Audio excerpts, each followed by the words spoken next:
Hey. Huh? Look who's live. Look who is live. It's us. Christian's busy making sure that his Bitcoin isn't sliding up or down. But hey, look at us. It's a goddamn Cooligans. What's good, everybody? Welcome. We're live. Yes, we're a couple minutes. A little tardy. Listen, less than 10 minutes late. Is that really a big deal? We got to find like a little, like, hey, we're almost there screen. Yeah. And hey, we're almost there screen. Yeah. I believe that's the technical term. We'll figure all that out. Hola, Cooligans. Hello, Robin. Hello, Shouts. Kevin. And Trey doesn't know. Well, Trey, you're about to know. Well, right? I Am La Lucha said, F your thumbnail talking about Pep the God. You have it on Top Chat, so you can't see all that, which is a little-known British show. What's up? What's going on? Andrew Johnson, everybody hanging out with us. Thank you so much. You already know what it is. The Latigans, per usual. Yeah, that's look. We got to rebrand. Also, speaking of rebranding, did you hear that if you swear at any point in your video, even going back to old videos, you said this last week. Bro, And now you're saying it again. Well, you seem to be the only one concerned about this. Because I was about to read I Am La Lucha's full quote. Also, we swear from time to time. So you're saying that you can't swear at all, Bro, apparently. Wait, not apparently. It seems to be a very clear thing that you're saying. Where'd you read this? 'Cause I haven't seen this anywhere. I haven't seen any other YouTuber complain about this. But, first of all, you got to watch more YouTube than just, I don't know what you watch. What do you watch? Nobody's complaining about World this. of Warcraft? What do you watch? For those of us on non-nerd YouTube. Right. I'm on swear YouTube, dude. we do all types of embarrassing, there's a website for you. It's called Rumble, bro. Go what is it? Rumble. What is it? Rumble is like the alt-right Twitter. No, thank you. You can say whatever you want. No, dude, I just want to swear, dude. In fact, when I read it, I'm going to go, oh. You know what? You can swear all you want in 4chan, bro. Go at it. Have fun. I would love to blow it up. No, I did not know Rumble was, I thought it was wrestling. No. So yes, but also, unfortunately, YouTube and Google have laid off, I think, 6,000 people so far in the U.S. One of the people we know, in fact, I'm going to tell you about it. I don't want to say it on camera, but someone we know got laid off. But the person the person who hits the record button on Alexis's end also got laid off. Also, real quick, if you don't hit the record button, you can't get demonetized on YouTube. On YouTube. But anyway, after 10 minutes, you good? No, apparently not anymore. Now even Retro spoke to somebody who was laid off, and they said, yes, it's true. It just hasn't been announced yet. Oh, so I don't know if it's fully in effect, but that it will be in effect. And also, so it's all speculation until no. It ain't speculation. It literally, because it's not being implemented right now. Oh, so you just don't believe anything until it's official? Is that it? If I said, yo, I'm gonna slap you upside the head in 20 minutes, you'd be like, nah, until he does it. I'm not gonna, because it would be so far fetched for me to believe something like that until it actually happens. I'd punch someone in the face if they told me they were gonna slap me in 20 minutes. I'd be like, I got 20 minutes to knock this dude out before I get slapped upside the head. Ben Skolnick said, I heard of this thing where if you put a B in front of any word, say whatever the buck you want. Yo, Ben Skolnick just found a way around the issue. Right. Well, this is the censorship that we will not stand for. This is the way the algorithms have been working nowadays, where it's not even. It started with TikTok. TikTok took away. It started with YouTube, I would say. No, TikTok was the first one to say, and that's also not official, but you can't put swearing up. And you've seen comedian friends of ours, spell it SEGGS instead of SEX. Right. All this stupid stuff because God forbid you put a swear word in it. It's a very, this is the way Gen Z moves nowadays. We gotta adapt. We're gonna be fossils if we're out here just swearing in the first 10 minutes of videos, bro. It's not the 10 minutes, the whole damn thing, bro. Is it? You're saying it if like you're gonna lose a part of your identity if you can't swear. I'm not necessarily saying I'm losing part of my identity. What I'm saying is that there is a filter that I have been missing for a very long time that I now need to institute in my brain so that I do not swear. Okay. Well, look, that has never really been a problem for me. I'm a deliberate the problem swearer. is that you don't bucking understand me, bro. I'm a deliberate swearer. Like when I you choose could have to made swear, something like swearing more nerdier. when I choose to say a swear word, a cuss, if you know, it is because I am trying to emphasize the point I'm trying to make. I don't just throw. It's not a filler word for me. So I don't know if the mic picked you up from the high horse you were just on, but Sure. good for you, Christian, high and mighty. I'm just saying. Polanco. I didn't curse. Also, shouts to countless studies that have shown swearing is a sign of intelligence. Apparently, literally, not always. based on I don't even know what. Just that's it. Just swearing. Countless studies. Swearing is a sign of intelligence based on no metric that you can explain right now. Look at the study. Why am I going to do it? Why am I going to explain it to you? What did you take from this study that resonated with you? You read the bucking study, my guy. You read the headline and you were like, you know what? I read the study. Actually, after the third time I read the headline, I read the article.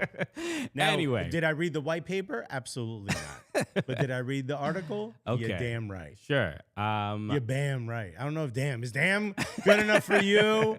All high and mighty YouTube? Crimson Pizza said, this is where the lack of diversity in tech works to our advantage. We got to start using the deep cut Spanish curse words. That's right. Yeah, we got to use like Spanglish curse words or like non-traditional. What is a traditional Spanish curse word?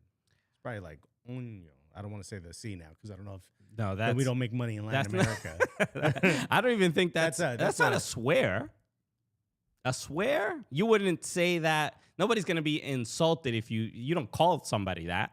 I think it's a bad word. A bad word is a swear word. I mean, I don't know. Bad words and swear words, I think a little bit different. So how do you use bad words?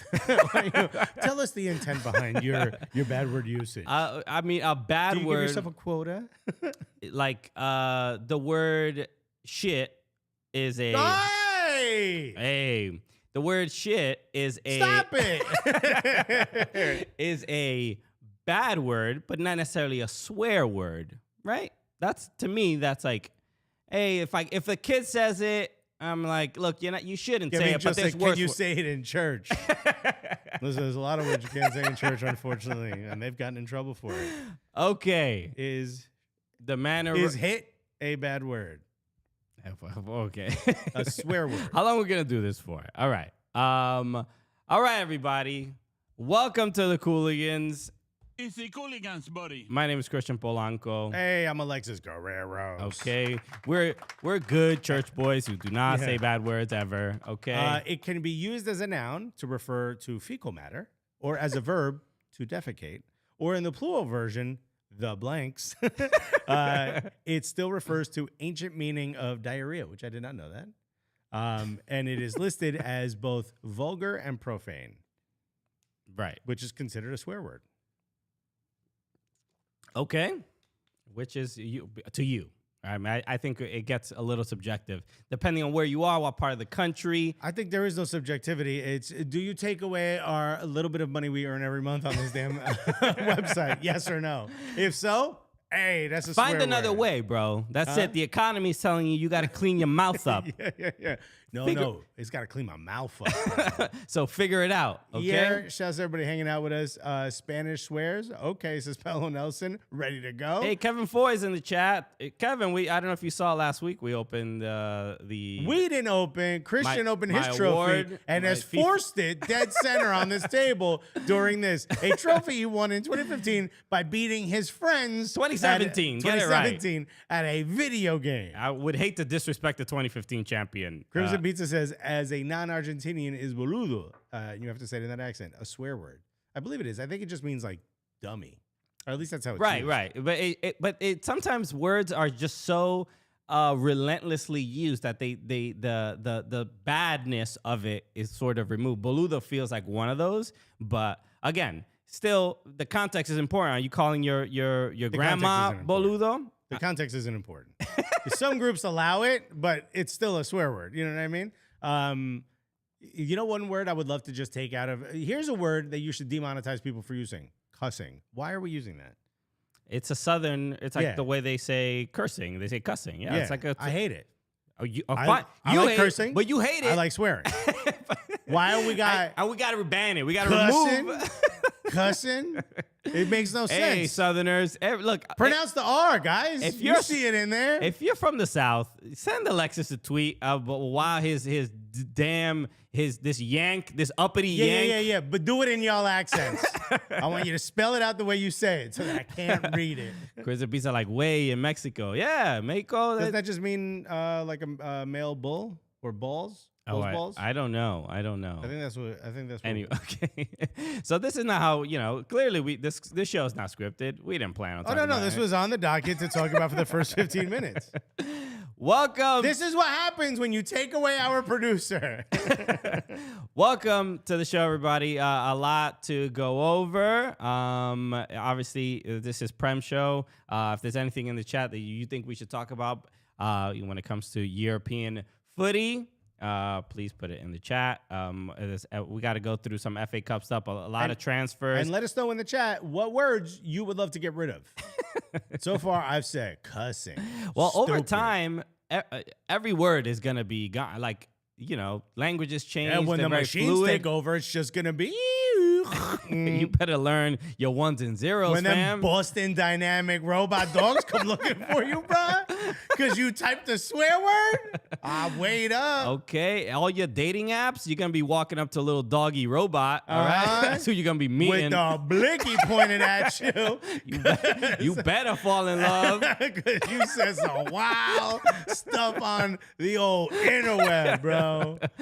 Okay, the man who run said. YouTube said, remove your cussies. Yeah, all right? and also Paul Kelly said, walking taco is a swear word at any Latino barbecue.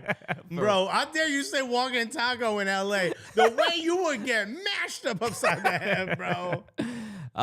Okay. Where should we begin? Maybe with the news I think we saw today. I mean, just a few hours ago. Joao Cancelo of Manchester City will be getting loaned to Bayern Munich. To Bayern Munich. Bro, Bayern Munich's backline is looking real wavy right now. Mm-hmm. I'll start with that.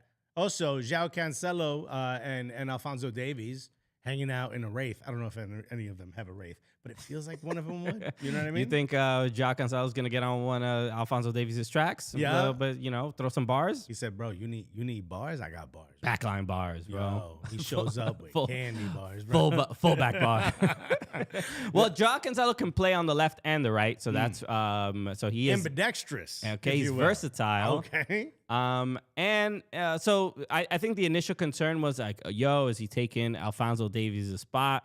Nobody's taking Alphonso Ain't nobody Davies' taking Alphonso Davies' spot. You're gonna bro. go to right. They're gonna put you in a different, but you're gonna play infield, Yo, Joao you Cancelo. might be coach, my G. Because you ain't bumping that dude off. No, you might be spotting Alphonso Davies at the gym. But no, I mean, look, Bayern is already one of the strongest teams in the world and definitely in Bundesliga. Even I feel like Bayern, they give other Bundesliga teams hope throughout the season. How? They stumble throughout the year. They like stumble in a game or two and then like Dortmund or Leipzig, they're like, all right, okay. Oh, you mean they tease them a little we bit. can. They're not gonna win for the 45th time in a row. Yup. And then you see the difference in depth and quality. Is just that Bayern can have a bad game and still win, and other Bundesliga teams just cannot do that. Y'all should have no hope, bro. You ain't getting Joao Cancelo on a loan.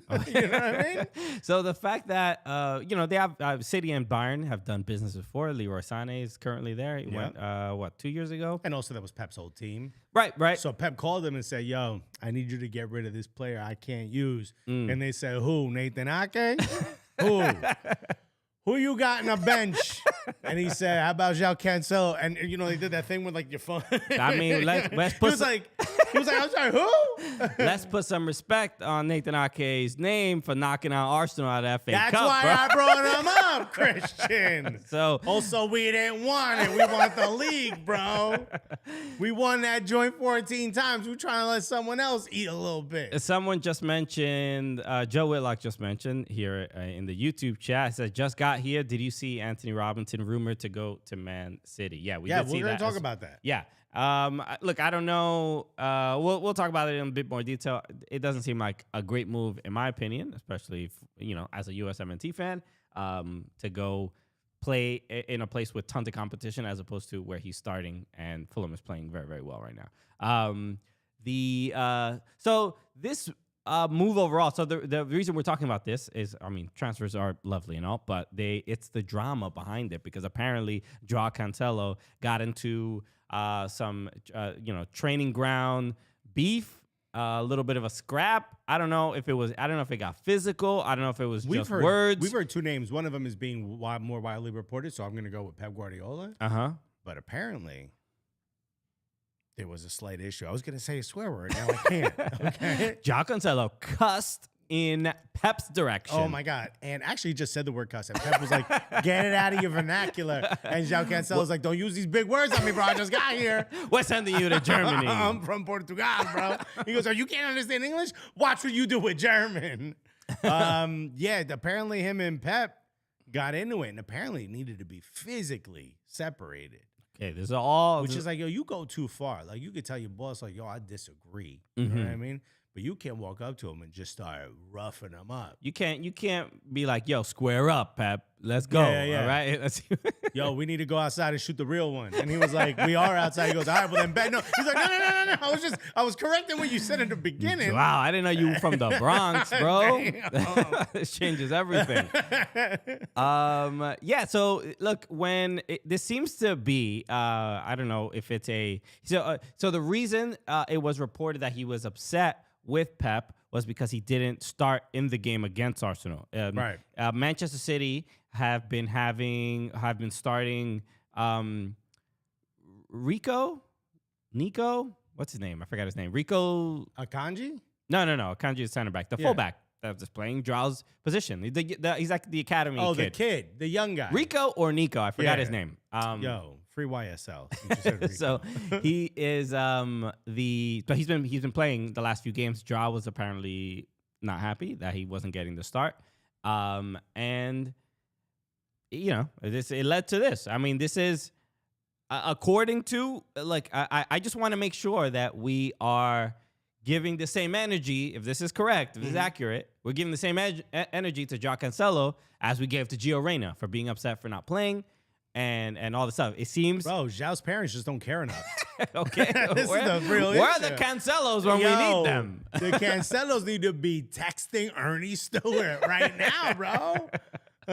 So if this is true, pretty, childish behavior, in my opinion. So if it does get into a point where it's actually physical or just cuss words, based on not playing. So I'm not. I also don't know. I mean, if you're gonna go with the whole "not until it happens" it's not real. Who started it, yo? You think Pep is like, bro, in front of my players, you gonna test me?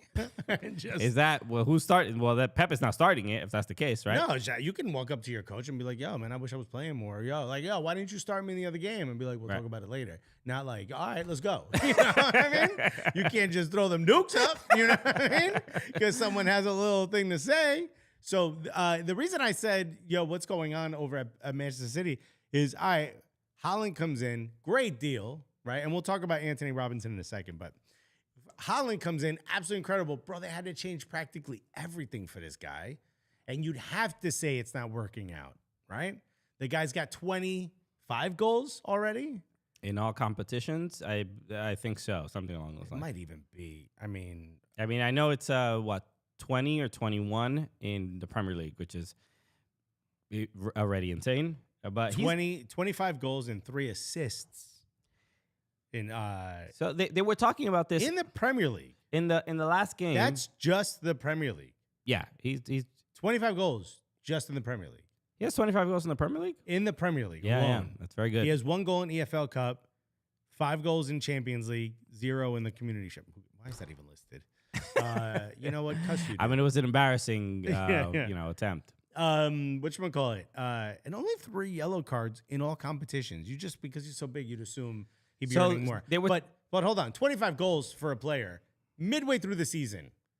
Record-breaking pace. Insane pace. You'd have to say to yourself that it can't be his fault. But when you change everything for one player, and we saw this with Manchester United, right? When you change everything for one player, even though they're getting you goals, it causes issues everywhere else. And I think that's what's happening to Manchester City. So is this Pep's fault for being too ambitious, or has Pep lost the changing room, a.k.a. the locker room, and now players... Because remember when Leroy Sané left, he was like, bro, Pep ain't all that. You know what I mean? But it was like, oh, that's because he's got a bad attitude about not getting a chance to play. Now Joao Cancelo's leaving, and you're like, wait a minute. Maybe there was more to it than just Leroy Sané being like, nah, he's a bum. And you're like, yeah, it's just because you wasn't playing. I mean, you asked a lot of different questions, and I'll as far as Pep's maybe philosophy... Real quick, the man who runs says, Joao said, bet Guardiola. Boom. Pep can't take any of that. That's it. He's like, bro, yo. Pep said square up. you went too far. But you didn't see the smoke Joao guy? And now you want to come try me? I think as far as Pep's philosophy and maybe where the mistakes were made is... maybe in thinking he could, that Manchester City players can just are so interchangeable in his system. Well, that he does have a system where it kind of allows that, right? But when you get rid of Gabriel Jesus, you get rid of Zinchenko. 2 players he barely wanted to use anyway. But maybe it had an effect on the team in some way. I don't know. But the fact Raheem Sterling, the fact that you get rid of these players, and send them to obviously rival clubs in the Premier League, and those, not Chelsea, but Arsenal are thriving, says maybe a little bit about his ego and thinking like, all right, we can get by without these guys. But they were talking about it on the broadcast. You think he's sitting back with a cigar, being like, I'll turn anyone into a star. They're not the star. Little bit. I'm the star maker. Maybe is that what you feel? Maybe right there's now? a little bit of that. Yeah. Maybe he's not as arrogant as like a 1950s Motown producer guy. Put my name on your song, kid. I'm the writer. But I do think the introduction of Erling Haaland, and like I said, they were mentioning this on the broadcast, like he has so many goals, but when you look at the goal output and the goal distribution last year, a lot of players had 7-8 goals at the end of the season, and now they're all going right to Erling Haaland. Right. Because you, especially in the beginning of the season, when Kevin De Bruyne is sending him 35-yard crosses and he's getting on the end of these with like a scissor kick above the goalpost. Right.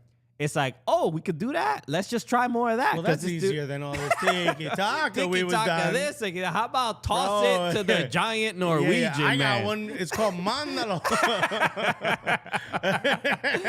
Bro, send it to the Vikings, dog. What are we trying for, bro? Send my man in. So, and that's where, look, clearly Manchester City are very good, and clearly Erling Haaland is going to have a game where it's frustrated games where he's not going to score at all, and then there's games he's going to get 5-6 on you, right? But it's to the detriment of the team, right? But so is that Pep's fault? And because of this, has Pep lost everyone else? Is Pep now playing favorites? I think based on Pep's comments, especially about Arsenal, where he was saying like Arsenal are going to win and blah blah blah. But he always does that. He doesn't always do that. No, he did that with Liverpool when they were going neck and neck, and he still ended up winning.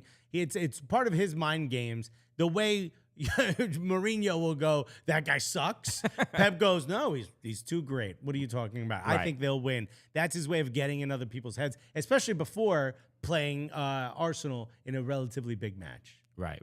I think I forgot what point I was going to make. Whatever. Like, I don't think he is necessarily too kind of arrogant in his approach, but I do think the the priority, at least publicly, that he's putting out, it seems to be it's Champions League. Champions League is the thing that has eluded Manchester City, and having Erling Haaland in a Champions League final is, I think, you have a better chance to win that game than, you know, in the years past when they've tried to win the way they've, you know, try to win a Champions League final the way they've normally played. It hasn't worked. They constantly lose, and there's a constant heartbreak. Manchester City fans get very, very frustrated. So this seems to be the priority, is to win Champions League, and they think Erling Haaland can do that. And if it comes with, you know, not coming in second in the Premier League, I think they take that. Do you think if push came to shove that the board would rather keep Pep Guardiola or Erling Haaland? And I know this is a completely hypothetical scenario. Who's ranked higher in the eyes of the ownership? I mean, I guess at this point in time, I would say Pep, right? Because I'd say Erling Haaland. But that's like, you clearly see the body of work and trophies that Pep has brought you. Okay, but and he's done it everywhere. If Haaland wasn't there and it was still Jesus and Zinchenko and Raheem Sterling and that sort of tiki-taka completely style, you could sit here and say there's no other manager that could manage this club to this level, right? Sure. With Erling Haaland there, you don't really have that same system. Can you find another Erling Haaland? No.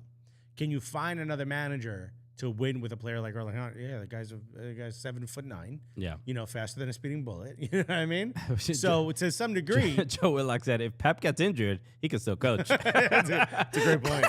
And also there's a joke that I need confirmation on.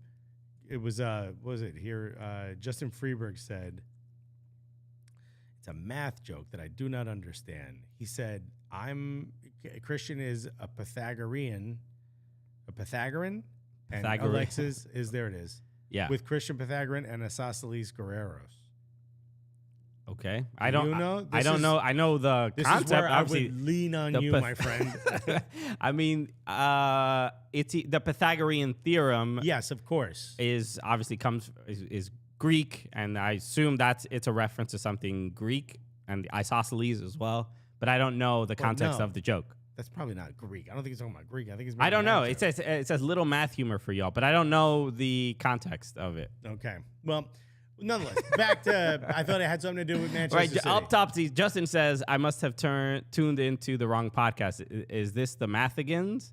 And I guess that's where it's coming from. He missed the Mathigans part. Well, how are we? We didn't say nothing about no math. I don't remember what Me part. neither. It could have happened 8 seconds ago. We don't remember. What are we talking about? Okay. Yeah, we always, by the way, we forget everything we said the moment we said it. And that goes to any lawyers watching right now. Gavincho said they look very shaky. Manchester City don't look the superstar team they used to be, even though they're still trending points-wise very close to where they were last year.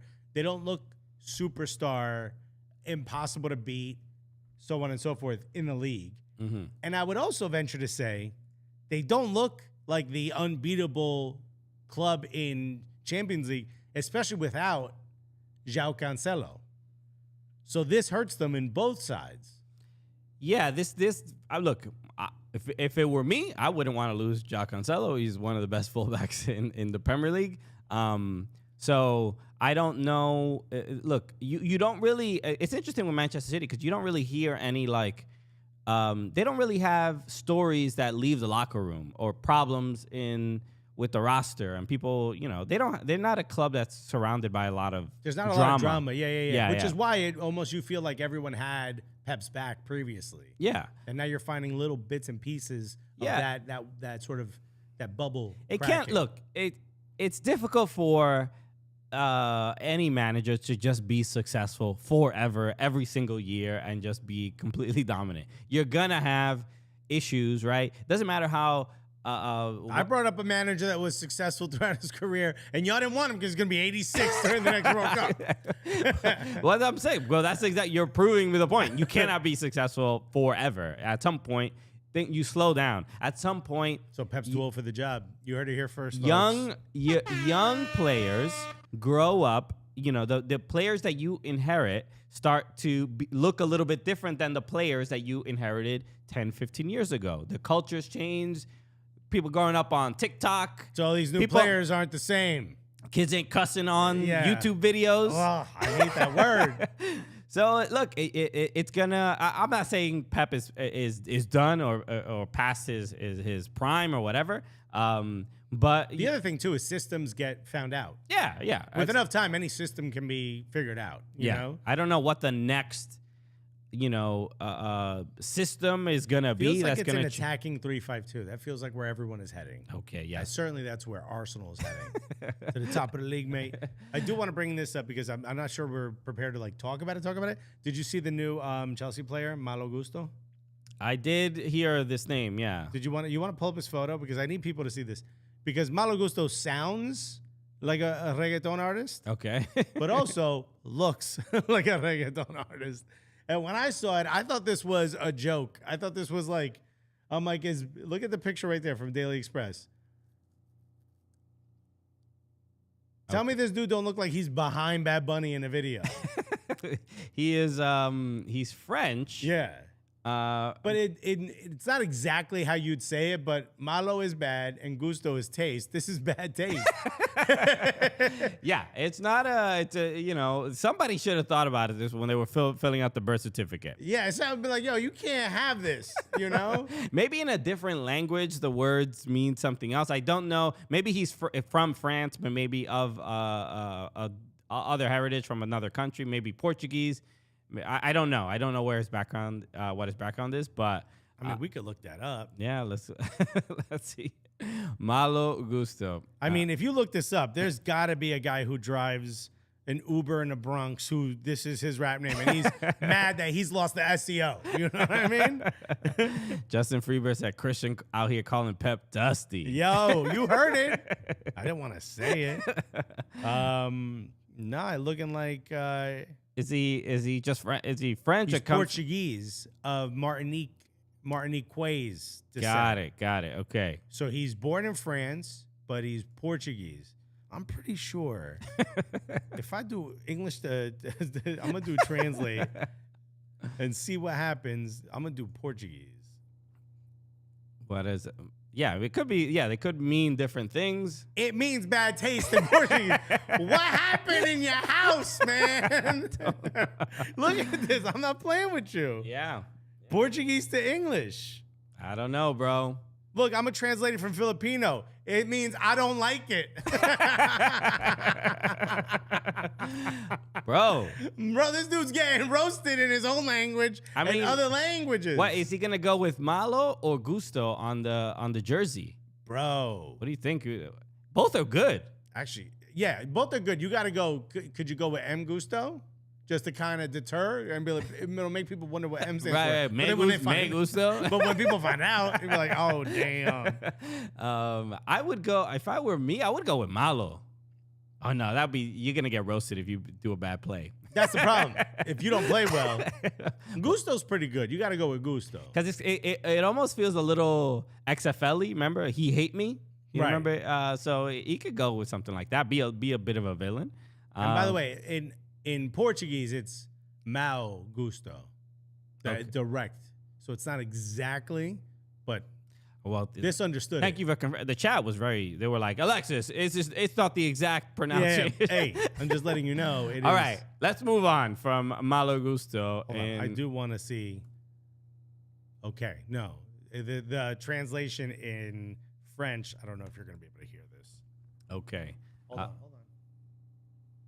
Mauvais goût. Mauvais goût. I want to look at him in the face and go, you know your name means mauvais goût, my G? It sounds like you're flirting. Everything in French does. Mauvais goût. Sir, you have bad taste. Oh, okay. I think Shorty into me, bro.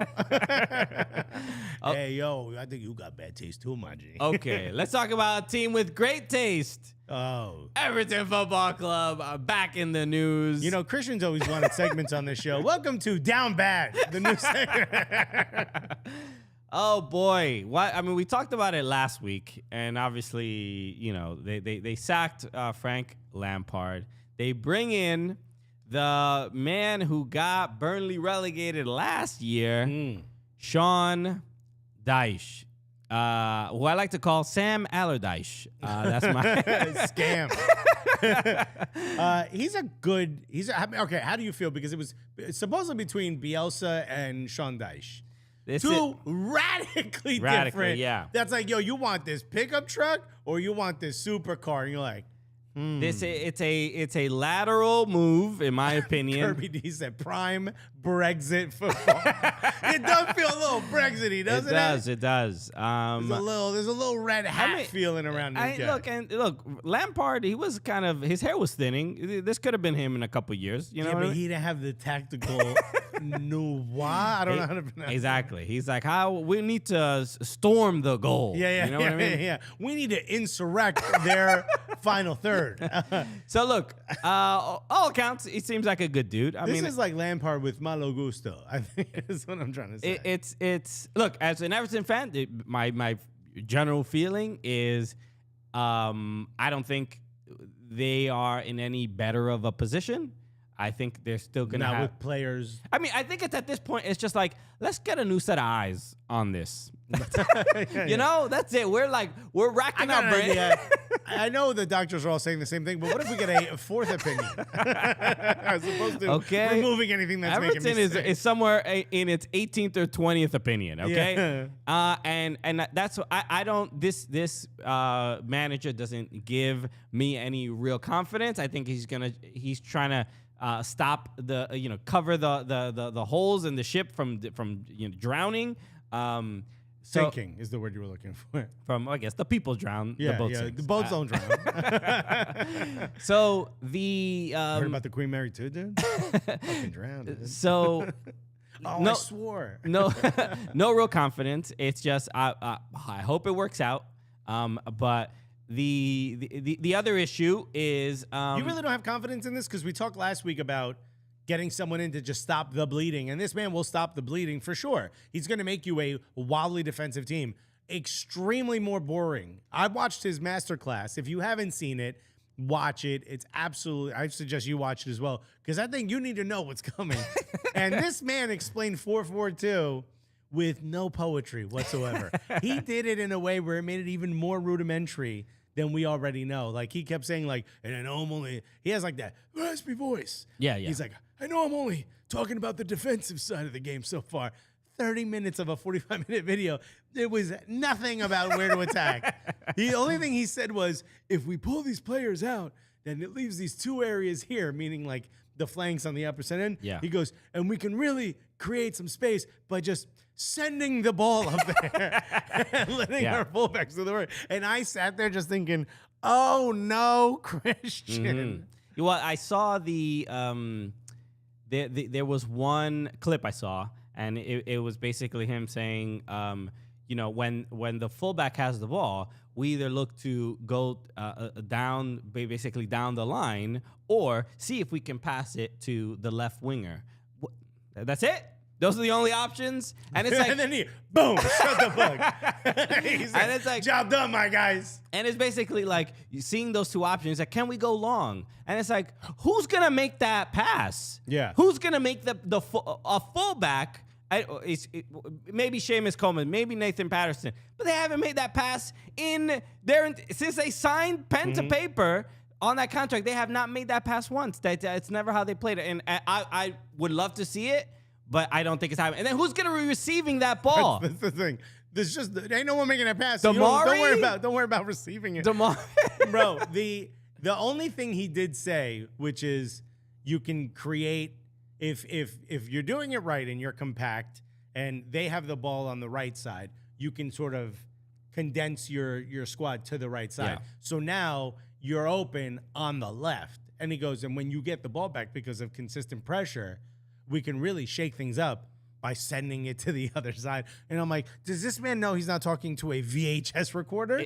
It sounds so old school and boring. Right, but and I'm fine with boring if there's results, but realistically, I mean, Burnley got relegated last season, and he was the manager in charge, and Everton felt this is the best person for the job right now to save Everton. I don't understand the philosophy, or at least like I'd rather just be like, let's see what Bielsa can do here. It's very. But I don't think he would have had enough time to institute his I system. agree. I agree. I mean, it's this feels. He is the guy to get you back up into the Premier League if you do go down. Okay. And you have what? The stadium doesn't open until 2024?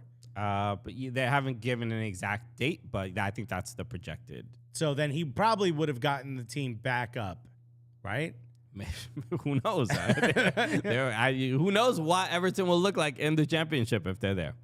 So yeah, that's a general feeling. The other, as far as the manager stuff, we'll see what happens when in his first game in charge. They desperately need a win to have some level of confidence in what he does.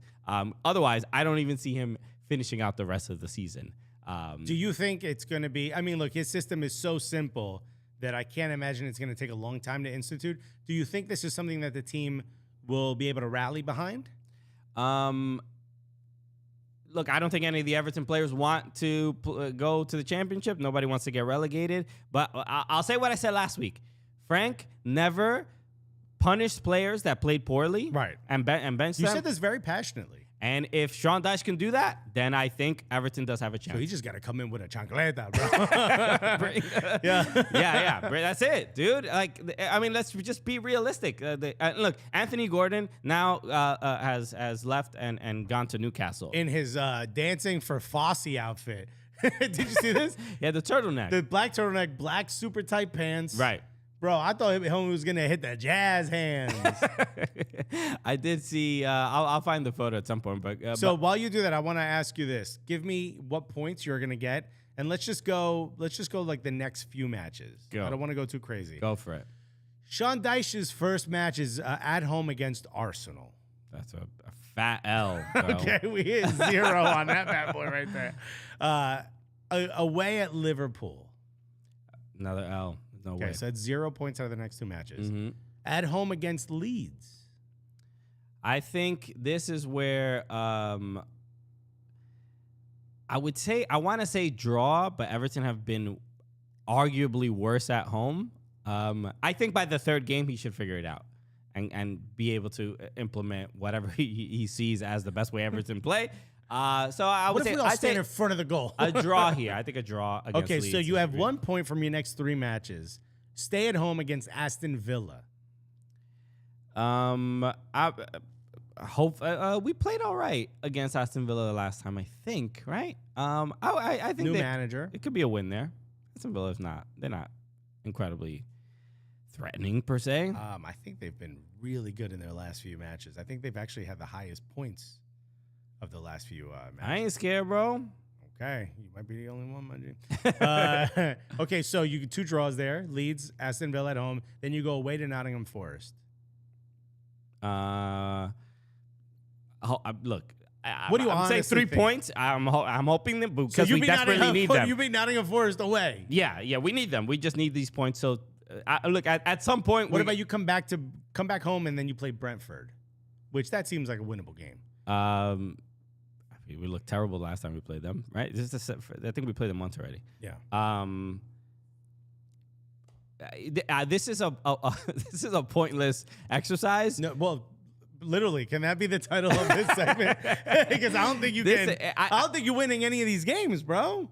I think you might. I don't know until I see the Everton's first match under Sean Dyche. I can't really speculate.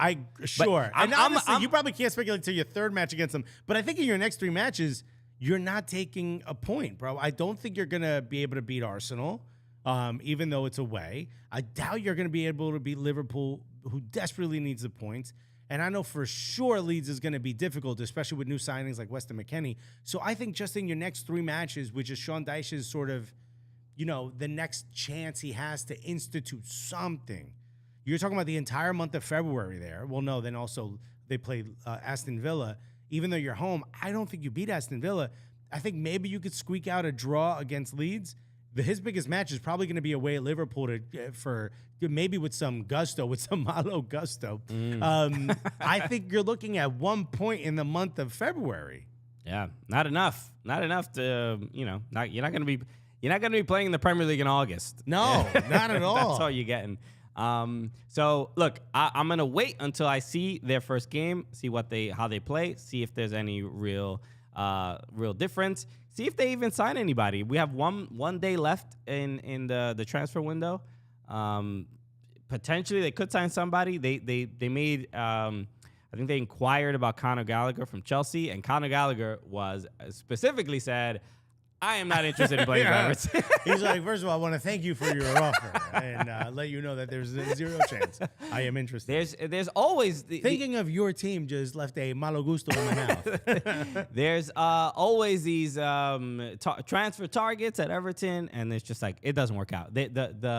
The brand of Everton right now is just not in a good place, and players don't want to play there. No. So it's going to be very, very well. Look, if you're watching, let us know what is it that you think will happen in the month of February for Everton. How many points will they get? To remind you, that is a home match against Arsenal, an away match against Liverpool, a home match against Leeds, a home match against Aston Villa, and then away. Oh no, then that's it. So you have 3 home matches, 1 away match. And it's really it's across the street. It's the simplest. You have your squad for an entire month at home. What happens in those 4? I think maybe you get a point. Maybe. So just please,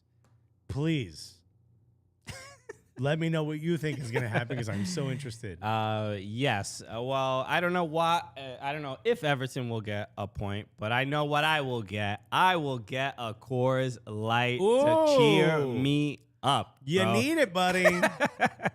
I'm going to need it to chill, in these upcoming weeks, in these upcoming matches. Coors Light is the way to go. Look, I like to be on as much as possible, but then when I go home, you know how like they say plumbers' houses always have leaks? Because you got to go home and you got to shut it off. You know what I mean? Right. You got to have a little downtime. You got to have a little me time. And nothing reminds me that it's me time. Like when I come home and my wife hands me a Coors Light and all you hear is and she makes that sound. Yeah. And I'm like, I'm about to do it with the can. She's like, I know, but I just like to beat you too. But that's pretty just cool of her. It's kind of like the police academy guy that makes all the little noises. And I also want to let everyone know, my wife's not home. That's just she's being a nurse and giving us health insurance. That's just me in my head. I go to the fridge and get myself a Coors Light. But Coors Light is the way that I like to relax. And the reason why I like it is because when you open a Coors Light, it's great. It's the beer that lets you know it's cold and it's ready to go. The little mountain on the can turns blue. Let's go. Alexis, he needs those kind of markers to really. I'm a visual leader. I'm a visual leader. I'm more kinesthetic, which is both visual and audio, but whatever. So when you want to hit reset, grab the beer that's made to chill. Get Coors Light delivered straight to your door with Drizzly or Instacart by going to CoorsLight.com/Cooligans. That's right. Come on, celebrate responsibly. Coors Brewing Company, Golden, Colorado. Thank you for the man who runs that transition to the ad read, though. Let's go. All right. It's getting seamless. Let's go. All right. Let's move on. Weston McKennie. We were talking about Leeds a little bit. Weston McKennie will be joining Leeds. Oh my God, the way I would have ran out of this room celebrating. Where's the photo I had? Who cares? All right. But yes, it is. I did see the tweets. He did arrive at the training ground. Nick said, I thought Alexis said he was a visual eater. Man, if I can't see it, I don't want to eat it. But no, huge news, man. We were talking about, so what I was going to say, a couple weeks ago, we were talking about the potential of Weston McKennie going to Arsenal, and then it was rumored. Then the news, Arsenal is doing the same thing they did last year and just chasing somebody who doesn't want to go. Or whose club doesn't want them to go. Then we saw what happened with Juventus, their 15-point penalty. The board said peace, and Weston McKennie said bye-bye. So they just not in a good spot. The club is going through a lot of turmoil, and my main concern was like, what's going to happen with Weston McKennie? Is he going to stay there? He would essentially probably miss out on Champions League. I know going to Leeds also will be missing out on Champions League, but this is a loan with an option to buy. For 33 million euros is the option to buy, plus add-ons. Right. So it's good business. I forget what they paid Schalke for what did Juventus pay Schalke? Do you remember? I don't remember. No. But for Weston McKennie, a lot of people are treating it like it's a step backwards, and I'm not necessarily sure. It's a guaranteed start. There's now three Americans, four if you count the coach, in the Premier League, all in one club. An American midfield, really. If they play with three, I don't know what their system. I think it's 4-3-3. Well, it does shift a lot. It's a real Jesse Marsh system, but you do see Tyler Adams really in the midfield a lot. So it's going to be basically going to be almost an all American midfield. And don't forget that Jack Harrison is there, who also played in MLS. So really, at the end of the day, I mean, this is a very Americanized club, and I feel like that's a good thing for Weston McKennie to be at a place where the coach is going to support him and not cast doubt on his ability because of his accent or where he was born.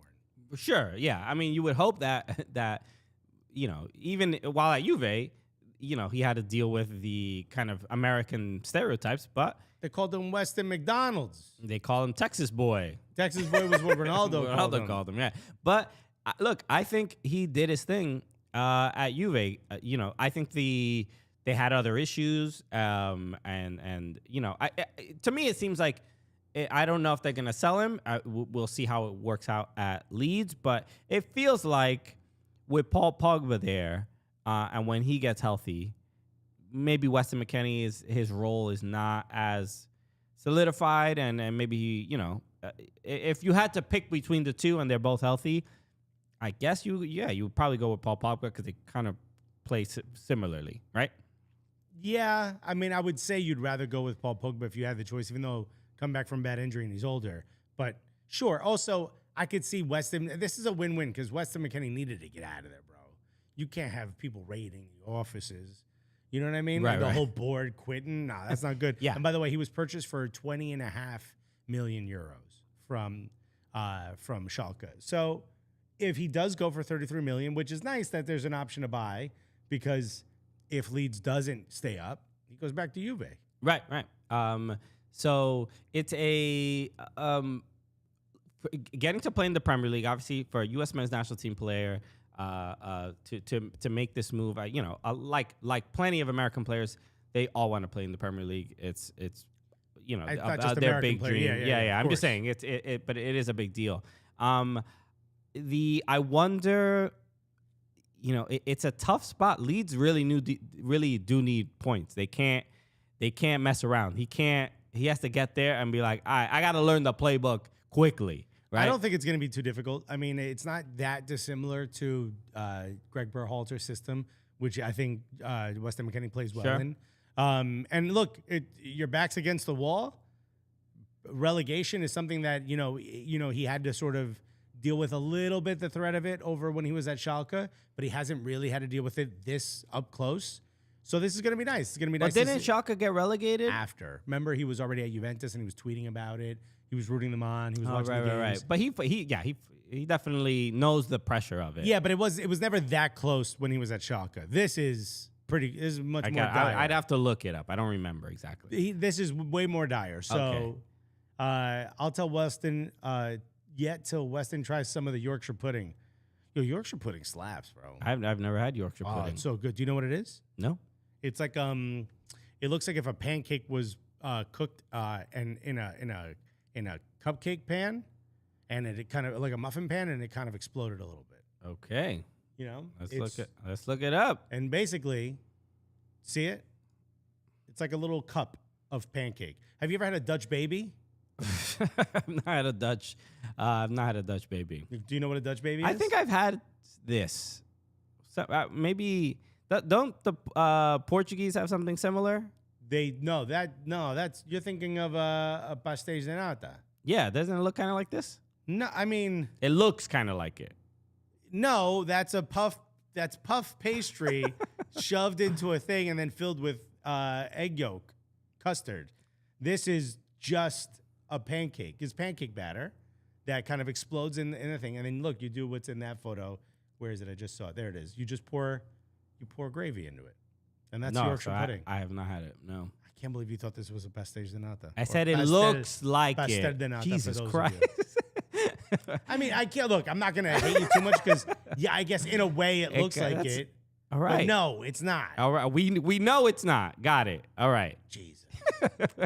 Look up Dutch Baby real quick. I just want you to see what it is. Joe Whitlock said Memphis Depay is the Dutch baby. That should be the name of his new album, bro. Do you see Lil Baby on SNL? I saw him saying goodbye. I don't really get it. It's just a big ass Yorkshire pudding, Okay, yeah. but it's sweet. I make this at home all the time. You make Dutch babies? I make Dutch babies, bro. You just pour the batter into a cast iron pan, put it in the oven. I mean, this is just a. It's the simplest thing, and then two people can eat it. You know, a crepe as a bowl. All right, they're all from the same family. Pancake, crepe, they're all the same thing. It's all the same food in different shapes. No. And they think they created something I make new. a big ass pastéis out there, and I sit there and I talk about Malo Gusto's family. Same thing with pasta. Pasta. They make it in different shapes, and they're like, well, look, I've invented a brand new pasta. It's the same thing. It is not, dude. Do not listen to anything he is saying. Literally. YouTube, isn't what he said worse than swearing? Isn't it? I mean, it's good. I like them all, but they're the same You thing. tell me you can't tell a difference between like a spaghetti, an angel hair, a fettuccine, a chitarra, or any of those? Yeah, the shape is different. Yeah, You I can can't- tell. I I'm can't really tell the mouthfeel, the difference in how it cooks. It's literally the same exact ingredients, and all of a sudden, You know, like, people are blown away. What about a rigatoni? You can put sauce goes in it. Okay, yes. All right, rigatoni is different because Penne. there's a different ingredient. Yes. It's not a different ingredient. Oh, It's pasta, but sauce goes inside of it. because all right, so you infuse the pasta. No. It and sits it's different in it, pasta. but when you pick it up, it holds the sauce. It brings to you sauce. Yes, I like sauce. Sauce is great. Ridiculous. Big fan. They hold sauce differently. The flavor changes. Thank you. That's why you should. Thank you, Manna Runs. What a job Manna Runs is doing today, dude. Paulo Nessa said angel hair sucks. Angel hair is trash. Angel hair is trash. Unless you use it for the right thing. I've had an angel hair cacio e pepe. It was incredible. I'm a bow tie, fusilli. Bro, you probably eating gluten-free, right? Okay, whole wheat. Right? He eats Pego pasta, bro. That's the good stuff. Okay. Paleo pasta. Gnocchis are my favorite. Gnocchis are the best one, but those are potatoes. It's first of all, it doesn't have to be potato. And also, Gavincho and Christian, this is why you guys are skinny, because 2 spoonfuls of it fill you up, and I bet both of you stop. Unlike the rest of us who like, I must finish this bowl. When I was in Italy, Gnocchi. I had gnocchi and in a couple different spots. It was delicious. So good. So good. Okay. By the way, gnocchis are just dumplings. Anyway. But it holds the sauce. It doesn't hold the It sauce. holds the sauce, and it makes doesn't it hold the taste sauce. different. That's the thing about gnocchis. It doesn't hold the sauce. This kid's got no idea what he's talking about. You need to use cream sauces with gnocchis because that's the only way it'll coat it. Red sauce will not coat a gnocchi. Okay. Alexis, did you see this about Lionel Messi? Messi said he got blocked. He got banned on Instagram because he was receiving. Because he was too lit. His notifications was too lit. And he goes, my Instagram was blocked for a few days because the amount of messages I received after winning the World Cup. I had 1 million messages on Instagram and they blocked me. He got blocked for being too famous. Bro, he broke the system. They were just like, yeah, they were like, is Messi wearing, the some Kardashian outfit? Why is He broke the internet, bro. He showed cake. But this is so, they were like, no, you are too popular right now that we need to hit the pause button on your account. Well, I think also for us, Instagram is an app with photos, but in reality, it's like it's servers. Yeah, there's a lot going on.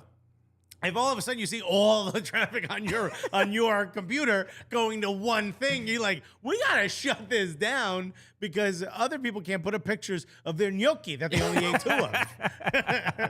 Yeah, it's almost, he got so many messages that it almost became like a denial of service kind of attack, which is how you is that what DNS means in a DNS attack? No. That is not what it. Okay. Domain name service is what DNS means. But what they do this, basically they ping an IP address or a server so much that it gets so many requests that it essentially just shuts down. And that's kind of what Instagram did. They were like, your account's getting pinged so much that we're like, all right, we got to shut you down for a little bit because the streets is hot right now. So we need to keep our servers going. But this is kind of unheard of. I don't think I've ever heard of anything like this where they banned the person receiving the messages to deal with whatever cloud. Bro, that must be happening to my DMs because I haven't gotten one in a few days. they're not getting to me enough. I must be blocked, bro. I can't Damn, Instagram, this. can you? Yeah, I told him to fix it, bro. Me and Messi are the only two who understand what's really going on, bro. Dimitri said, "Nah, I bet it was CR7 reporting his account."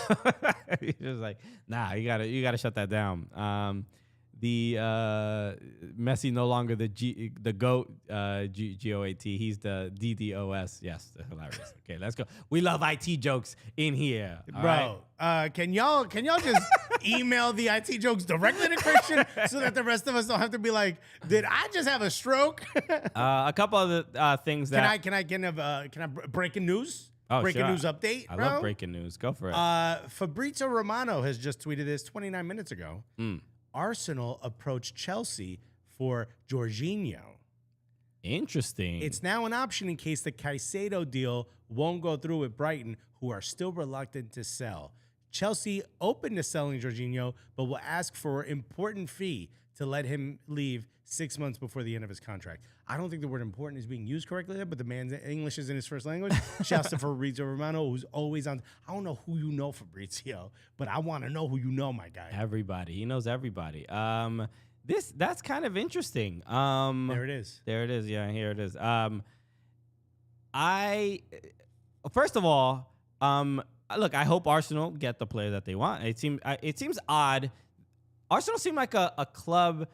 They're clearly successful. People, they have a good fan base. The brand is strong. The Adidas fits are dope. They just released another tracksuit, and I need it, bro. They're doing all right. But Arsenal, will you ever send me anything? The bank account can handle this. It just feels a little bit like when it comes to transfers. Nah, they don't want to sell to us, bro. There's something, right? I don't know what it is. Maybe did like Wenger play hardball for many years, and now they're like, grudges. This is our way. Grudges. Yeah. There's something They about being petty betties, bro. People don't want to do business with Arsenal for some, or if they do, they're like, okay, it's gonna be 40 million above the valuation. You know what I mean? Maybe that's it. Maybe there's that thing of like Arsenal still plays small ball when it comes to transfers. Okay. And everyone's like, bro, you top of the league. You spent 433 million pounds in the last 3 years. Bro, we know you got it. Yeah, there's a lot of we know you got it. I think a lot of this came from way overpaying for what's my dude's name who's not there anymore. Aubameyang? No, it was right on the tip of my tongue. Dude on the right. We got him from France. We sent him on loan back to France. Nicolas Pepe. Pepe, that's it. Nico Pepe. He was like 70 or 80 something. 72. Yeah. I think, in fact, Caicedo, I think the last offer was 75 million pounds. And if that's the case, that breaks our transfer record. Everybody's saying no, we don't need him. A lot of people not happy about that. But Jorginho or Jorginho, I think that's what we're talking about. No, we absolutely do. Partey went down with a rib injury, and thank God it's not bad, but there's no one to replace him. El Neni's injured for the rest of the season, allegedly. They haven't said, but it looks like he's out for the rest of the season. Sambi, I love Sambi. No, you don't, because Arsenal, everybody on Twitter, they don't love him. Okay. Don't say that. He's the captain. He was the captain of RSC Anderlecht. He's a great, at a young age, at 20 years old, I think he's a great player. The problem is he'd be great for Everton because he can, although, God, sometimes he just walks and I'm like, bro, we need you to run. But I think he's good at... What is that? You're a player that is not good, that makes mistakes, and you don't like, or he'll be good for Everton. But let me explain why.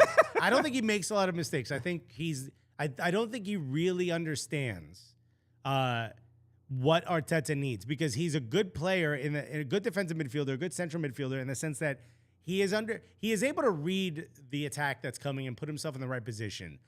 Sometimes he loses his head a little bit when he's defending, but I think that's more to do with the fact that he hasn't played as much.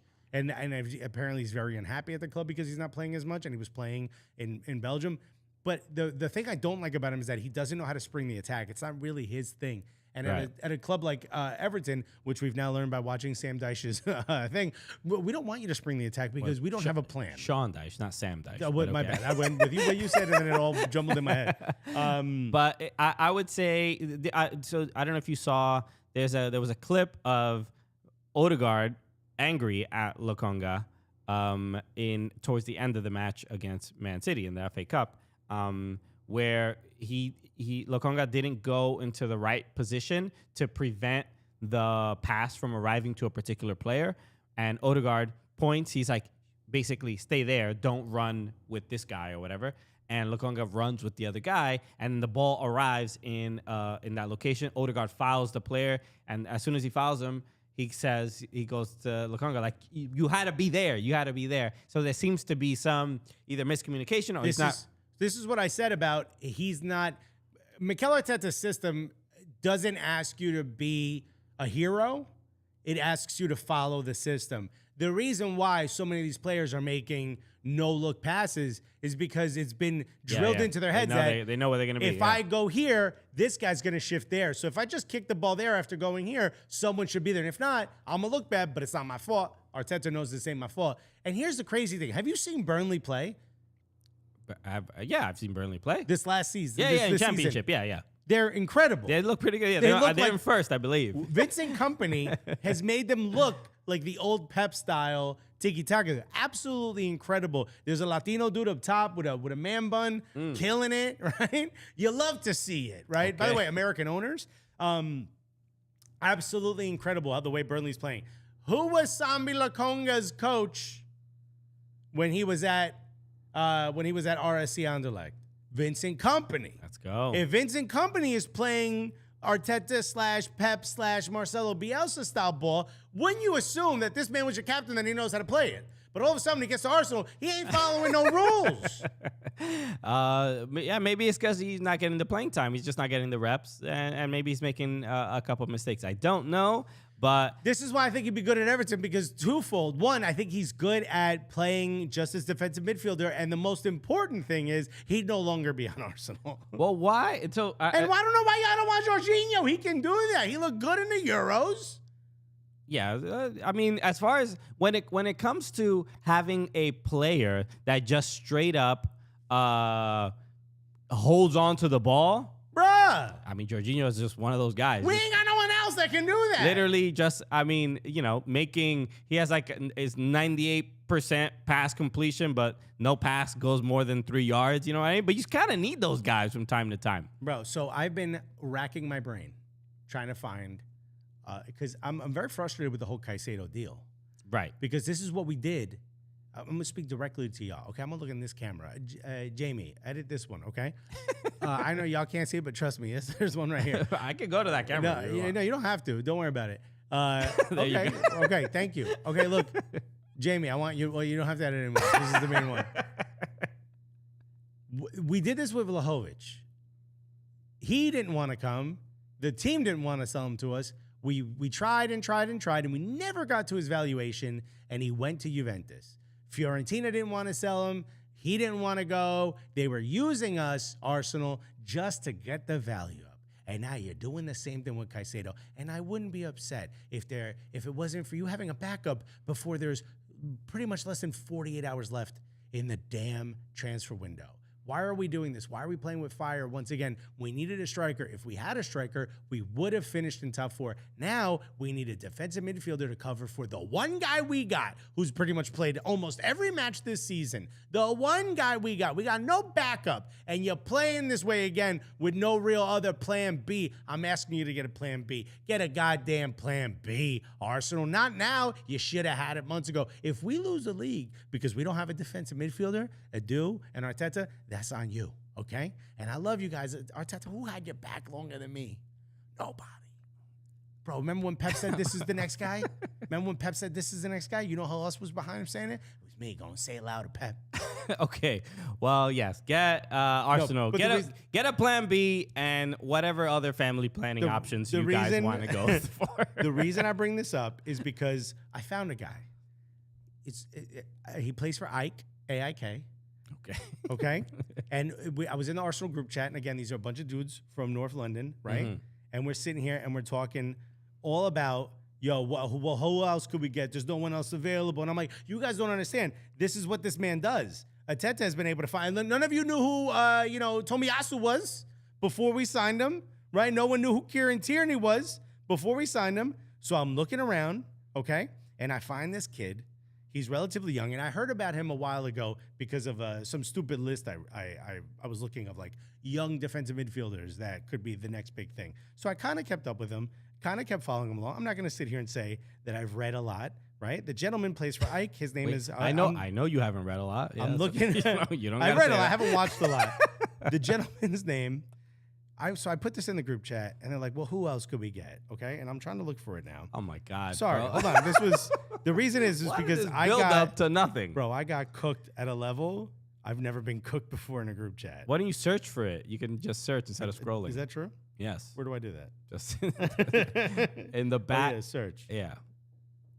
Oh, my God. Okay. Okay. All right. Okay. Please. Oh, wait. You got to go up. Okay, here we go. Bro, all right. So the gentleman's name is Bilal Hussein. He's 22. Okay. I think his value on transfer market is like $2 million. Bro, he is incredible. So I put this man's name in. Look, this is how mad I got cooked.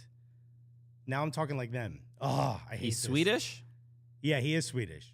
Bro, all right. So look, we should be going after players like Bilal Hussein from Ike, right? The defensive midfielder. He's known to spring the attack. He's 22 years old. I brought him up. Bro, they sent a picture. The first thing was a picture of Saka like this, like squinting. Yeah. I mean, trying to. Then it's all laughing emojis. And then I get this voice note, which let me put my volume up so you can hear this.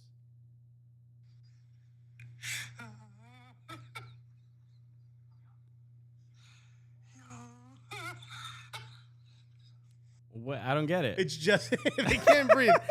Bro, it's all ha-ha-has. And then this voice note. Hold on. Oh, God. Isaac.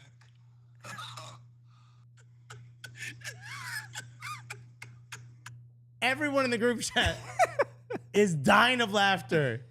I am getting cooked left and right, bro. Because you are suggesting this guy? But why is it so funny? Because no one's heard of him. And they think I'm like on some deep web website trying to find players. Bro, it was 3 hours of constant laughing at me Well, good. for bringing up this guy's name. Bro, and then somebody pulled up his YouTube clip, and they're like, yo, we don't want this daft whatever. They're using English terms. He's a good player, and I think he's young, and I think he can back up Partey. Bro, I got... All right, Arsenal's new scout, Alexis Guerrero. Bro, y'all need me, okay? Y'all trying to get Jorginho? My main thing is, so I looked this kid up, I'm like, bro, that's my face. Yo. That is my Swedish face. Get Christian. That's you after eating a gnocchi you're not so sure about. Bro, that's me. You see it. Bro. If my mustache, that's as much as it can grow. You'd be lucky if you could get that mustache. Okay. Yo, he does look Dominican, bro. This is my homie, Bilal. Let's go. We're cousins. Bro, I got cooked at a level I've never been cooked before. All right. Well, good. Well deserved, I would say. Watch this man's career flourish now. The Swedish Christian. That is if Christian and Tyler Adams had a kid. I see it even more now. For real. This is you, dog. Okay. Let's move on. There's a couple of things. Oh, so we were talking about Brighton and obviously them transferring Moises Caicedo potentially to Arsenal. But I saw this tweet from Bleacher Report, and especially after the who saw the Mitoma goal in the FA Cup against Liverpool, the late winner. They're calling you Christian Polanco's son. I think he's Swedish, not Icelandic. You talking about Thorns and Polanco's son? But we have to highlight Brighton, these last couple years, ever since they why you snitching on their tax evasion / FFP scam, bro? But seriously, how the hell is this possible? Look, and right now we have a tweet pulled up. This is Brighton. I thought this was Chelsea's purchases. No. Bro, we don't. These are Brighton's purchases, the player purchases that they've made over the years since they returned. They've returned to the Premier League. They've been in the Premier League before. Bro, half of England right now is jerking off over Mitoma. Right. I mean, his goal, $2.5 million. He wavy as hell. Just on the his goal against Liverpool. We put up a poll on Twitter, comparing the Victor Osimhen goal and the goal for Mitoma, which were eerily similar. Right. And we basically asking the question which goal was more impressive. I can pull this up here so we can see where the numbers are. Here we go. And Mitoma's goal, there's 257 votes. There were 257 votes, and Mitoma's goal won 55% to 44, so fairly close. But a huge goal for Napoli as well, keeping them. But I think this is also more of a sign that people just really don't watch Serie A enough. Maybe, and if you look at just even the numbers, I don't think we can show this. Oh, that's right. But Get out of there. When you look at the goal itself, how many views the goal has, Osimhen's goal has just in the CBS Sports one has 88,000. The Mitoma's goal has I think it might be at 10 million now. Just the Emirates FA Cup Twitter handle. It's gone nuts, and it's an incredible goal. It's an absolutely incredible goal. I mean, you know his story. Something like when he first got the offer to go from the academy to the first team, he turned it down because he said he wanted to go to college because he didn't feel his body was physically ready yet, and he studied kinesiology, I believe. Kinesiology. Yeah, there was something I know. I saw the tweet or something that his I don't know if he has his master's or he did some sort of thesis on dribbling. I think he did his dissertation on dribbling. On how to dribble around someone. Right.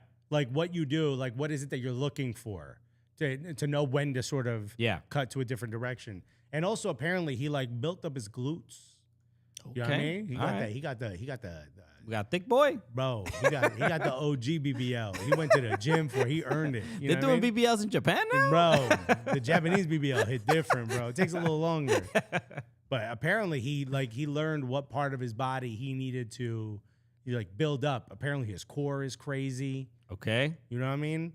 So I kind of this is cool and everything. I think you lost 2 years of your career doing that, but at the end of the day, clearly worked out for him. Doing well, but you get the sense that look for Brighton to bring in these players. This is their scout, bro. That's the main thing, because it's when you see a club that clearly they competitively or comparatively to some of the other clubs in the Premier League, that they don't have the biggest as far as money. They don't have the most money, so they have to get clever. But they making bank, bro. And that's the move, bro. I mean, look, sending Trossard, he went to Arsenal for 40. No, Trossard went for 27. Okay, but they bought him at 16. No, they made money on everyone that they've sold. Look at Cucurella. They got him at 20, and they sold him to Chelsea for a lot. I forgot. Yeah. I don't know the exact number. Moises Caicedo, they got him at 5.4 million, and they're getting 70 to 80 from Arsenal potentially. Alexis McAllister, they just. I point this out. How much was Caicedo? 5.4 million. Why are we paying 70 million more for this man? What? So he ain't the only one that can do this. Have I mentioned Christian's cousin Bilal Hussein? my Swedish brethren. Okay, pretty wild, man. Dimitri said Dimitri coming through with the Mitoma got an advanced degree in top benzology. Damn, bro. Let's go. The Nice Go Bruce, man's got a PhD in techers. Yo, I mean, he did also. He scored against Everton. He's been balling the last couple of weeks. But How do I go to outgoing transfers? I guess Yes. it's sales. What do we do here? In transfer market, it should show it, right? Yeah, I'm looking at it. So, but the main thing I point this out to highlight the fact that what is Brighton doing that other clubs are not? Why can they find these great players and then sell them, and then also still find success in during the season, even after losing players? So this is a conversation I had in the same group chat that will not stop laughing at me. Is this? Would you consider this a small club mentality? Yeah. It's what's it called? The Oakland A's Moneyball kind of type thing. Yeah, but so whatever data they're using to analyze and find, targets is clearly working out, and it's working out on the pitch, and it's working from a business perspective. So it's working out financially as well. Right, but then wouldn't you? And I guess looking at it from an Arsenal point of view, and I'm trying to find the transfers here, the departure. They made an income of $137.9 million this season. All right, and they've purchased 57.73 million euros. This is euros. So they have a net positive transfer this season, 22-23, of $80.17 million. Good business. That's good business right there, bro. Mm-hmm. You stacking money, bro. Well, you stacking peas, mate. Bro, it is. I want Arsenal to kind of have this type of mentality where you can find these gems like Mitoma and Kukureya and Veltman and Trossard. You can find these gems, right? And look, they don't all work out, and that's the risk, right? But if you purchase 10 guys for less than 10 million, and one of them nets you 80 million, and the other guy nets you 20, and the other guy nets you 30, you are now above spending 100 million on one guy. Yeah. You know what I mean? So I would love that, but I think what Brighton has to do with this $80.17 million now purse they have, this now positive income they have to use that to pay, fees, to pay their players, and to go find more, right? Whereas if you're Arsenal, you can now spend that 80 million on a player because you have the commercial partners to do all the other stuff. So you balance out the purchases by saying, all right, you find a couple gems, and that allows you to go buy a star if you need it. Right. And I think that's where Arsenal need to be. And I'm being told that I have a small club mentality when it comes to Arsenal. Yeah, I would say But I also don't want Arsenal to be like Real Madrid and although Real Madrid is good with the books, or like let's say Barca, and just survive simply by buying. Well, all clubs can't have a small club mentality because the way the market is, right? If Burnley are asking in a transfer, if Burnley are interested in a player and they make an offer, and then if they make an offer of $2 million, and then Manchester City makes an offer for that same player for $20 million, that there is or not even that make an offer. Say Manchester City's even interested in that player. The team is going to be like, oh, whoa, Manchester City's interested. Let's go. Let's try to sell him for 20. Maybe that's why he's actually worth if Manchester City is interested. So it's just it's like I don't know. Some of these clubs are just the company. If you just think of them as big companies, right? They have to spend just to even be. They have to spend more than the smaller companies just to even be involved because they're gonna get gouged even more because we know you got it, and that's just the nature of a club success, a business success. I mean, we talk about these clubs and their history, but they're tremendous brands and bring in lots of money for a lot of people. So at some point, it becomes impossible to do business the way Brighton does business. Because then you also end up getting gouged a lot, like what Arsenal is experiencing. Sure. That's where we just talked about. But if you had, look, Everton went through a period where they were like, yo, we're going to spend, baby. Huh? Half a billion? Dutch baby. Right? We're going to spend a couple Dutch babies. They could use it, bro. Put a Dutch baby in defensive midfield. But if you're as an Everton fan, you probably were happy that they were spending on players. Obviously, it didn't work out. But wouldn't you be a little bit happier if you were, if I don't want to say if you were a Brighton fan, because clearly you would be, but wouldn't you be happier if they have this sort of system that Brighton does, where you can build players that are great. You have a good academy that are coming. Some players are coming through, but mainly you're able to go out and find these gems. Wouldn't you be more excited than just that sort of period of buying big, even if it had worked out? Of course. I mean, I don't think that's a complicated question. I'd rather have that than I'd rather be Brighton in 6th place with a whole bunch of money rather than where Everton are. So but that's why I brought this up to begin with, because I think what Brighton has done.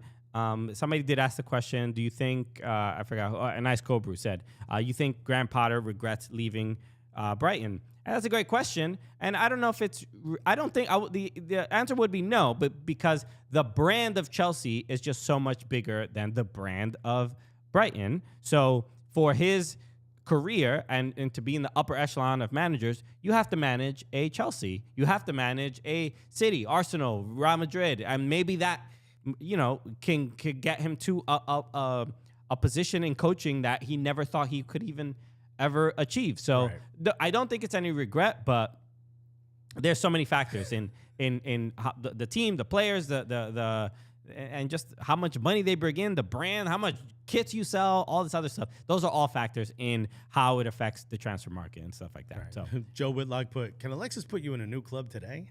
Hey, listen, if they walk on the lot, they want to buy. we got to do like a car dealership commercial for clubs. Remember the one I posted of the Cuban guy? He's like, there's people, bad credit. There's people with bad credit all over the road. Have you ever seen this? I don't think I've seen this now. Oh, my God. I'm going to look this up. Okay.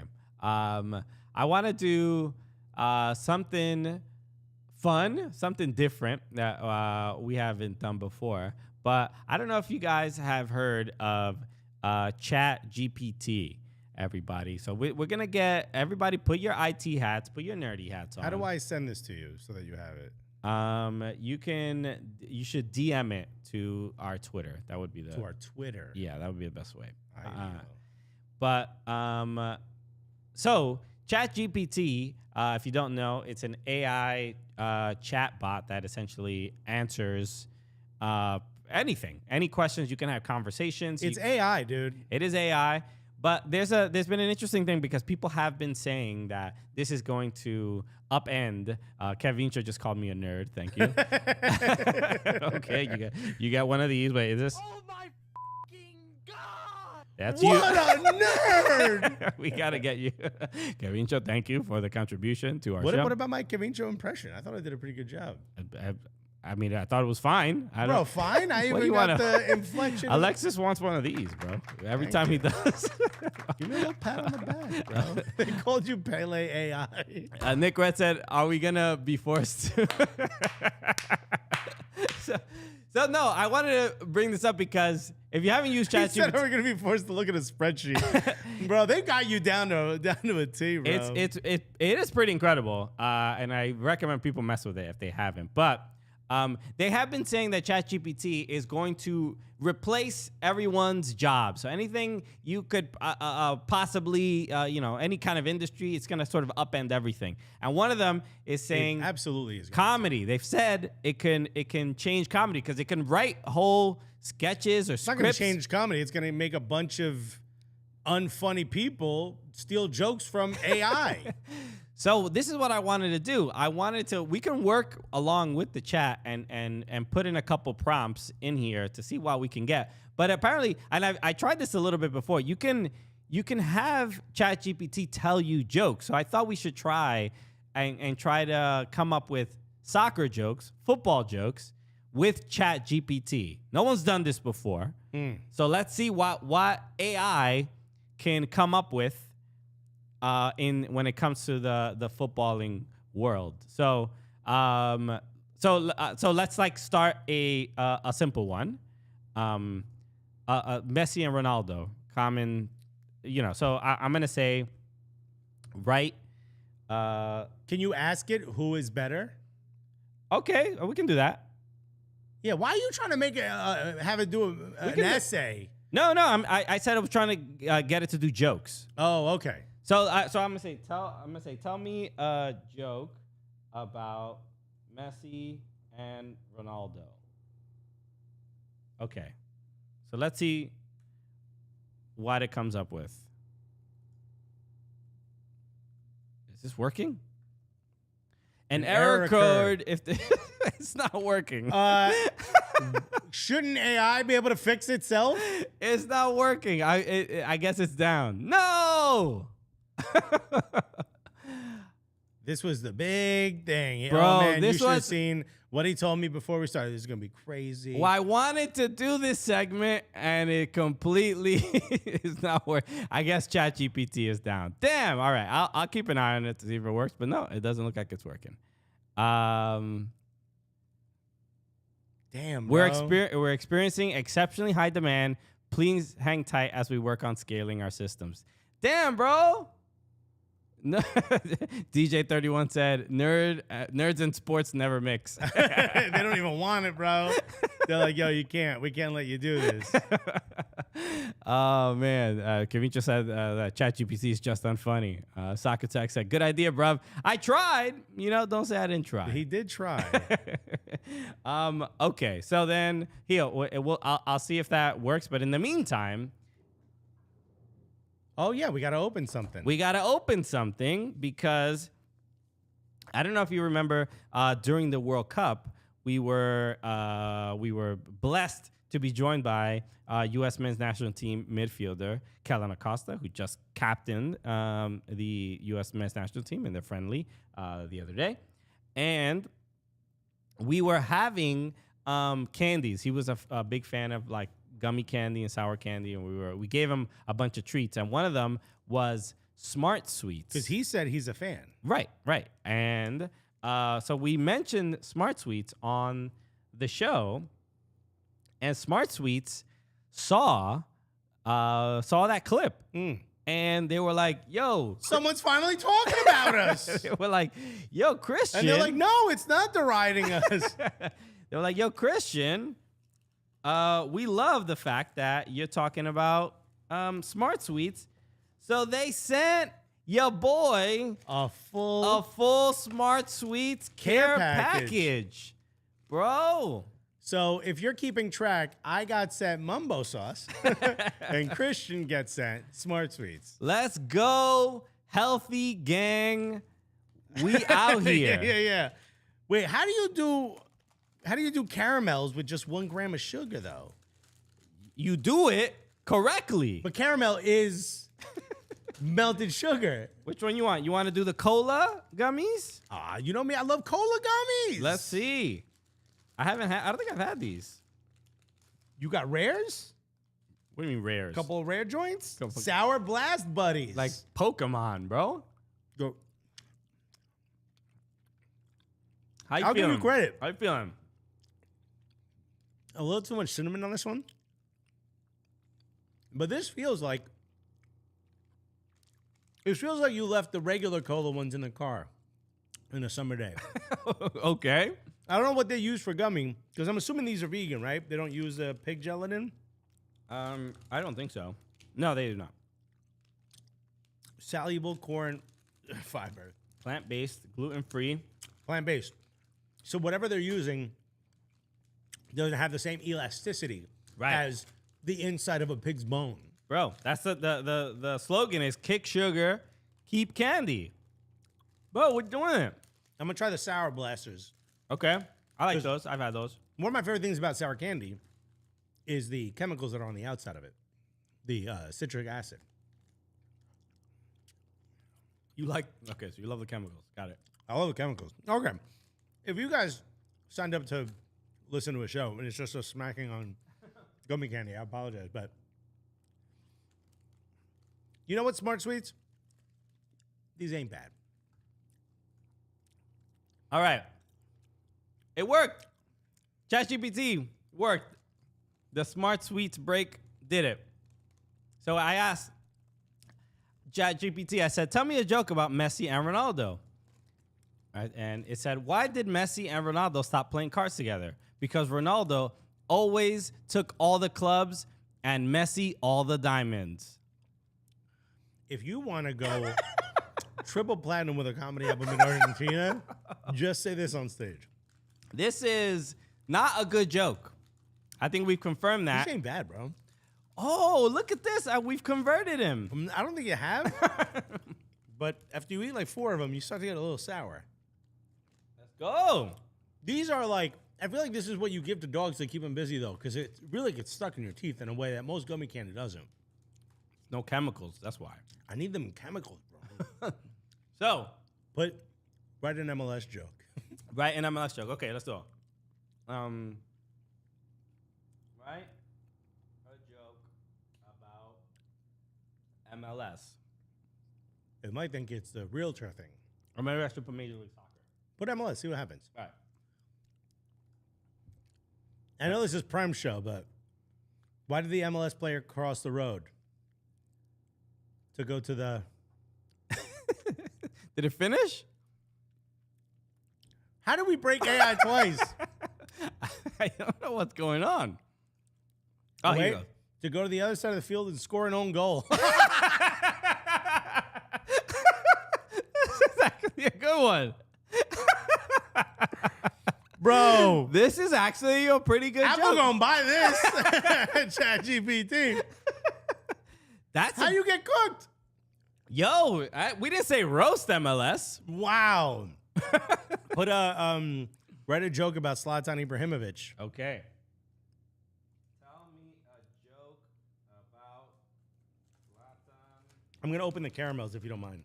I mean, don't open them all. We're gonna have to finish them immediately. Why? They go bad? Save them for tomorrow. They go bad? I mean, if a package is open, you just leave it. Put it in the fridge. Okay. All right. All right. Zlatan Ibrahimovic. Let's see. Why does Zlatan Ibrahimovic go to the library?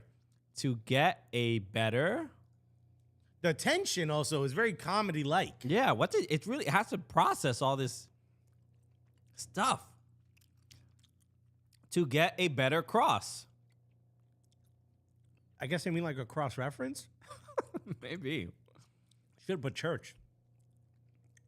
I mean, he is at a point in his career where he can really only score on crosses and headers. That's not But bad. you It don't go doesn't to slap like the MLS one did. Okay, look, we're comedians. Not everything you write's going to be great. Mm-hmm. I mean, ChatGPT, you're doing your best, but this is why you see comedy's hard. This is why you need the Cooligans to write all your comedy scripts. You know what? Make a joke about the Cooligans. Let's go. Let's see what it says. If this has Bilal Hussein in it, I'm walking out of this room. Okay, tell me a joke about the Cooligans. Bro, even AI won't know who we are, dog. Let's see what AI knows about the Cooligans. What is this? Just go through Google? How does it learn stuff? I don't know. Bro, this thing ain't even returning anything, bro.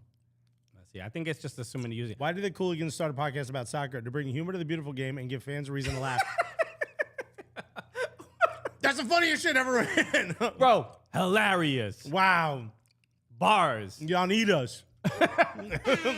ChatGPT. That's it. This is where we got to end up. This is where we got to end. Hope you enjoyed our first ever AI segment. They're taking over.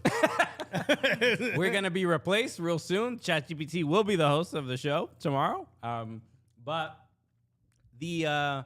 it says weird. It's delayed on y'all side. Oh, that's right. Because there's something with the screen sometimes. I think it's something with OBS. We don't see it as fast as they do, as the stream does. Oh. Ask GPT. Oh, actually do that. Will Bilal Hussein ever play in the Premier League? Or no, that's not it. How good will Bilal Hussein be? I mean, what I don't know. Okay. How good will Bilal Hussein be? You might want to put a space there. Okay. Let's see. It sucks that you guys see this. It is difficult to predict the exact level of success someone will have in the future. It will depend on various factors such as work ethic and natural ability. Opportunity and luck. So ChatGPT is very realistic and reasonable. So wow. Bro, okay. What stock should I buy? It's not ChatGPT is not a magic 8-ball. All right. It doesn't know everything. You never know. You never know if it uses like some type of sabermetrics thing, We don't know. Well, we'll test its limits further. All right, everybody. Thank you so much for joining us. Another fun and ridiculous episode of The Cooligans. We'll be back tomorrow with shouts to US covering all things American soccer. And again, shout out to Smart Sweets. Thank you so much for the lovely gift. It's delicious. We appreciate it. And as always, make sure you join the Patreon, patreon.com/soccercooligans. We got a couple new members who joined that I want to make sure I give a shout out. Yeah, that's right. Let's give a shout out to some of our new members. We got Alan Gomez. Thanks to you. Shouts to joining. Sin Bitsat. Sin Bitset. Also, Dave Geisbrecht. I want to say Giesbrecht, but do you know, Dave? This was our tour guide at Universal. Oh yeah, Yeah. Dave was very kind to Dave. Also, hey Dave, if you're watching, since you're now a member of the Patreon, check out my wife's YouTube channel. You're all over it. She videotaped the tour. Right. Made a nice little. Or you will be on it. Sorry, I saw the video already. You will be on it. A cool thing, we were talking to Dave when we were there, and he mentioned that he was from Omaha. Mm-hmm. And we said we did the. we did the show. He's obviously from Nebraska, and we did a show in Omaha along with Bug Eaters and everything. Yeah. Dave sent me. He sent us a picture, and I'll show you this picture that he sent. Yeah. Why are you gatekeeping this photo? I just because it disappeared in Instagram. But he sent this photo. You can't see it, but I just want to surprise Alexis. But look what he's holding. Where did he get? He's holding the Bug Eaters jersey with our logo. With our logo. He didn't know who we were, but he has that jersey. And he took us on the tour, and it's just a completely serendipitous thing. And he was like, "Oh, I just noticed I had this." Small world, right? Bro, you know what I just figured out? What? Dave runs ChatGPT. That's how it knows, dude. If some people may be new here, they may not be aware. Bug Eaters FC is a club in Omaha. They were playing in Lincoln, Nebraska, but the founder of the club is from Nebraska, so he wanted to start a team there. Great dude. So he was a fan of the show. He was a fan of the Cooligans, and he was kind enough to make. If you look up Bug Eaters FC, the sleeve sponsor is us. It is our logo on the sleeve. So the team was. I don't think they haven't played this year. They were playing for a couple years. I don't know what the status is right now of the team. Yeah, I think because of the leagues shifting around. Right. But for effectively about 3 years, we were the sleeve sponsor on this team, on the home kit, the away kit. It was surreal. Yeah, people say we don't support lower leagues, and I said, bro, find me another podcast that has allowed the owner to put their logo on a sleeve for free. Exactly. We gave him the ability to do that. So a very, very small I've got world. these smart sweets all over my teeth. Thank you to everybody who's joined on Patreon, and shout out to Dave, our tour guide at Universal. Shouts to Dave, you ever bro. need a tour at Universal? Get your money up, bro. First, you got to do that, and then Christian at first was like, I don't even think I want to do this, and I'm like, bro, it's like $10K, and he's like, so, and I'm like, that's the only reason I'm going. It's exclusive. This was after the Premier League Fan Fest. I was unbelievably tired, and it was a little bit dangerous to do what I did because I did go. No. It's not dangerous to take the tour. It's dangerous to do what you did. Yes. Which is essentially work on your feet for 8 hours straight. Yeah. And then go on the 3 craziest rides they have back to back to back without taking a break. And we're not waiting in line. We're in a private tour. So my guy's like, I want to do this. And the whole tour's like, bro, we don't want to. And he's like, come on. The Velocicoaster. I love roller coasters. Some people saw the Instagram story. Alexis didn't want to ride any of the roller coasters. That's not true. I took the ET ride. That's OG. I'm also, let's just say that I had a really bad knee and I was not going to test it on these rides. So I did not want to go on the coasters. Yeah. And I'm like, I don't want to chance being injured.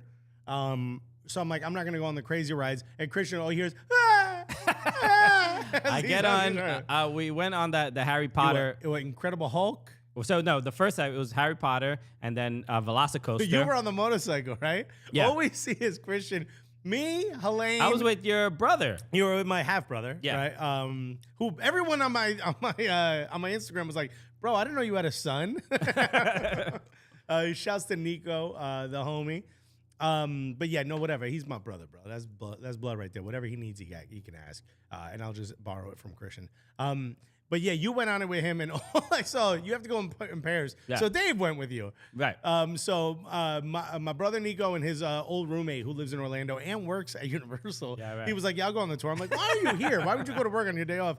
But I see me, Helene, and Donna were like, oh, when do you think they'll pass it? All of a sudden, I see you like this, not holding onto the handles of the motorcycle on this ride. It was so It was fun, but I went on It was that. so funny. And you learn very quickly having to wait online for roller coasters. Bro, that's for the pores, and we're not that anymore. You know what I mean? It's kind of a good idea. It might be good for you.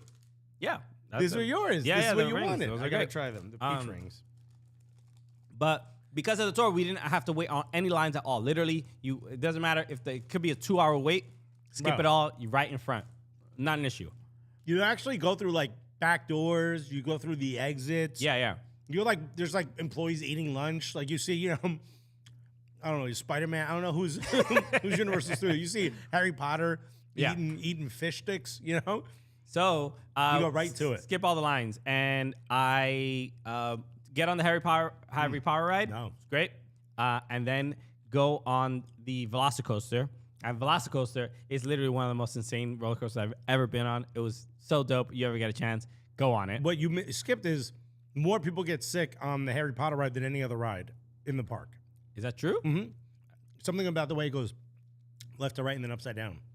Okay. More people get sick on that ride. So you did that, and 5 minutes later, you are strapping into the Velocicoaster. Yeah. Yeah. And The human body's not made for that. so Velocicoaster was fine. It was intense, but it was fine. And then after, I got on the Incredible Hulk ride. And then that one was where I almost passed out. I know it was bad because you came out and you said to Helene, I think I almost passed out. And I said, Christian, you're talking to me. And you were rubbing my belly. And I was like, if you feel something kick, let me know. But I knew you were a little messed up. It was, I nearly did pass out because after, it couldn't have been more than 6-7 minutes from getting off of the Velocicoaster to getting on the Incredible Hulk. And it was just too much. I could have used a 45-minute hour break on a line before I got on there. But very, very fun. Shouts to Dave. If you guys get a chance, if you ever work for NBC at a Universal Studios event, they're going to tell you, hey, you could do a private tour if you want. Do it. It's absolutely awesome. It's not insane. I think for like 6 people, it was something like $4K. No. I think 3 to 5 people, it's like 4K. Okay. And then anything above 5 people, it's like 8 to 10K. Yeah. All right. So, I mean, we got. Look, you know what that is? NBC It's more K than we got. we don't have that kind of. If you're the, You know what we got? We got okay. That's what we said because that's what I said to that tour, bro. Okay, because NBC and Universal are the same company, so they didn't really we didn't have to pay anybody. Yeah, nothing came out of our pockets. Oh, that's not true. We tipped Dave. Right. Apparently, well enough that he joined our Patreon. Let's go, Dave. We appreciate you. Dave, All right, bro. we'll tip you if you just all right, everybody, we got to bounce it. This show's been going on way too long. All right, we'll see you tomorrow. Shouts to US, 1 p.m. Eastern time on YouTube, and obviously the podcast will be available to you. You're listening to this, so you already got it. You're all good. But tell your friends about the Cooligans and join the Patreon if you have not yet. We will see you tomorrow, everybody. Peace. Love you guys.